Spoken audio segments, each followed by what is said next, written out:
আজি মহাপঞ্চমী দেৱী দুৰ্গা অহাকালি আমাৰ মাজলৈ আহিব আৰু শাৰদীয় দুৰ্গা উৎসৱ অসমবাসী ৰাইজে পালন কৰিব।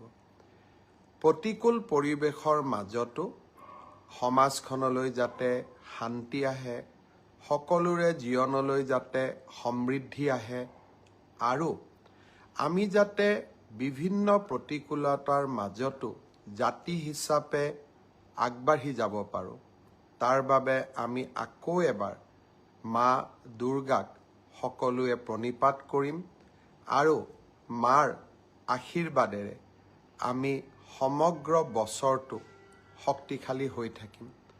সমগ্ৰ অসমবাসী ৰাইজলৈ মই শাৰদীয় দুৰ্গা পূজাৰ বহুত শুভেচ্ছা যাচিছোঁ। স্বাভাৱিকতে আজিৰ ফেচবুক লাইভ অনুষ্ঠানত কেইবাটাও গুৰুত্বপূৰ্ণ কথা মই আপোনালোকৰ লগত পাতিব খুজিম।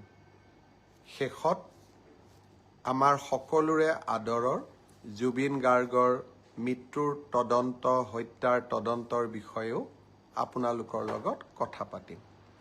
প্ৰথমে মই সৰু কেইটামান কথা, যি মোৰ দৃষ্টিত সৰু, কাৰোবাৰ দৃষ্টিত সৰু, নিবনুৱা যুৱকৰ বাবে বহুত ডাঙৰ কথা, মই কেইটামান কথা ক'ব খুজিছোঁ। এডিআৰই আৰু বিভিন্ন পৰীক্ষাৰ ৰিজাল্ট আৰু নিযুক্তি পত্ৰ আমি 10 অক্টোবৰত দিবৰ বাবে সিদ্ধান্ত লৈছিলোঁ। কিন্তু যোৱা কেইদিনমানৰ ঘটনা প্ৰবাহ আৰু গুৱাহাটী হাইকোৰ্টৰ এটা ৰায়ৰ বাবে আমি অকণমান থমকি ৰ'বলগীয়া হৈছে। মই আপোনালোকক আজি কোন পৰীক্ষাৰ কোনদিনাখন আমি ৰিজাল্ট এনাউন্স কৰিম সেই বিষয়ে মই আপোনালোকক স্পষ্টকৈ ক'ম, যাতে আপোনালোকৰ মনত কোনো সন্দেহ নাথাকে। পোনপ্ৰথমে মই আপোনালোকক জনাব খুজিছোঁ যে আমাৰ এডিআৰই পৰীক্ষাৰ যি গ্ৰেড 3 আছিলে, অৰ্থাৎ তৃতীয় বৰ্গৰ যি চাকৰি আছিলে, সেই চাকৰিৰ ফলাফল আমি 10 অক্টোবৰ তাৰিখে প্ৰকাশ কৰিম। এডিআৰইৰ চতুৰ্থ শ্ৰেণীৰ যি পৰীক্ষা আছিলে, প্ৰায় 5000 পদ আছিলে, এই পৰীক্ষাৰ ফলাফল আমি 15 অক্টোবৰ তাৰিখে ঘোষণা কৰিম। স্বাস্থ্য বিভাগৰ বিভিন্ন পৰীক্ষাৰ ফলাফল, নন টেকনিকেল, টেকনিকেল, স্বাস্থ্য বিভাগৰ আটাইবোৰ পৰীক্ষাৰ ফলাফল আমি 12 অক্টোবৰ তাৰিখৰ আগতে ঘোষণা কৰিম। এলিমেণ্টাৰী প্ৰাথমিক বিদ্যালয়ৰ শিক্ষকৰ নিযুক্তিৰ বাবে আমি যি পৰীক্ষা বা আমি যিটো নিযুক্তিৰ প্ৰক্ৰিয়া আৰম্ভ কৰিছোঁ, সেই পৰীক্ষাৰ ফলাফল আমি 15 পৰা 20 অক্টোবৰৰ ভিতৰত প্ৰকাশ কৰিম।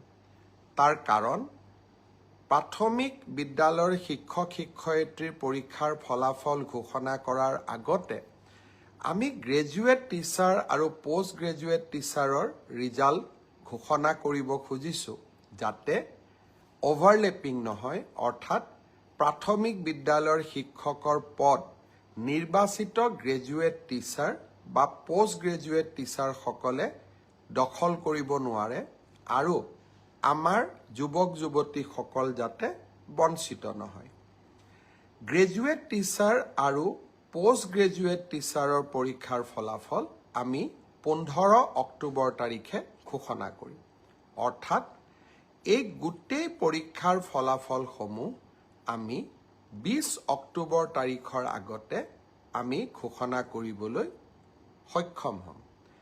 আপোনালোকে এতিয়া সুধিব যে পুলিচৰ পৰীক্ষাৰ ফলাফল আমি কেতিয়া দিম?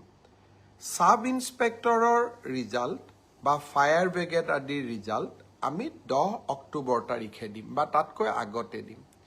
কিন্তু AB আৰু UB কনিষ্টবলৰ ৰিজাল্ট দিয়াৰ ক্ষেত্ৰত গুৱাহাটী উচ্চ ন্যায়ালয়ে এটা আমাক সাময়িকভাৱে বাধা আৰোপ কৰিছে। আমি আশা কৰোঁ সেই বাধা আৰোপ অতিক্ৰম কৰি, অৰ্থাৎ উচ্চ ন্যায়ালয়ক সন্তুষ্ট কৰি, আমি এই মাহৰ ভিতৰতে পুলিচৰো AB আৰু UB কনিষ্টবলৰ ৰিজাল্ট ঘোষণা কৰিব পাৰিম। এই গোটেই ৰিজাল্টৰ ফলাফলৰ লিষ্টখন দেখিলে আপোনালোকে ইতিমধ্যে গম পাইছে যে আমি 20 অক্টোবৰলৈকে যাবলগীয়া হৈছে। কিন্তু মই প্ৰতিশ্ৰুতি দিছিলোঁ যে অক্টোবৰ মাহৰ ভিতৰতে 10 অক্টোবৰত আপোনালোকক নিযুক্তি পত্ৰ দিম। 10 অক্টোবৰত মই নোৱাৰিলেও অন্তত 25-26 অক্টোবৰৰ ভিতৰত আপোনালোকৰ হাতত মই নিযুক্তি পত্ৰ তুলি দিম। কাৰণ পৰীক্ষাৰ ফলাফল ঘোষণা কৰাৰ পিছতো আমি বিভাগলৈকে কাক কোন বিভাগত দিম ৰেণ্ডমাইজেশ্যন কৰিব লাগে আৰু তাৰ পিছত বিভাগসমূহেও আপোনালোকৰ পোষ্টিং অৰ্ডাৰ উলিয়াব লাগে।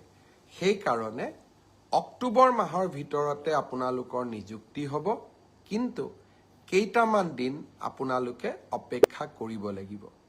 ইয়াৰ কাৰণো আপোনালোকে জানে, যোৱা কেইবাটাও দিন ধৰি আমি কোনেও কাম কৰিব পৰা নাই। জুবিনৰ মৃত্যু বা জুবিনৰ দুৰ্ঘটনাৰ পিছত বা বহুতে কোৱাৰ দৰে হত্যাৰ পিছত যি ধৰণে আমি নকওঁ কিয় আমাৰ মনবোৰ বিষাদেৰে ভৰি পৰি আছিল, কাম কৰিব পৰা কোনেও নাছিল। কিন্তু আমি যিহেতু আগুৱাই যাবই লাগিব, সেইবাবে মই আজি আপোনালোকক নিশ্চিতভাৱে কোন পৰীক্ষাৰ কেতিয়া ফলাফল ঘোষণা কৰিব তাক মই জনালোঁ আৰু আপোনালোকে যাতে নৱেম্বৰ মাহতে চাকৰিত যোগদান কৰিব পাৰে তাৰো আমি নিশ্চিতভাৱে ব্যৱস্থা ল'ম। বন্ধু বান্ধৱীসকল, শ্ৰদ্ধাৰ ৰাইজ, আৰু কেইটামান কথা মই আপোনালোকক ক'ব খুজিছোঁ। অৰুণোদয়ৰ জৰিয়তে আমি অসমৰ 30 লাখ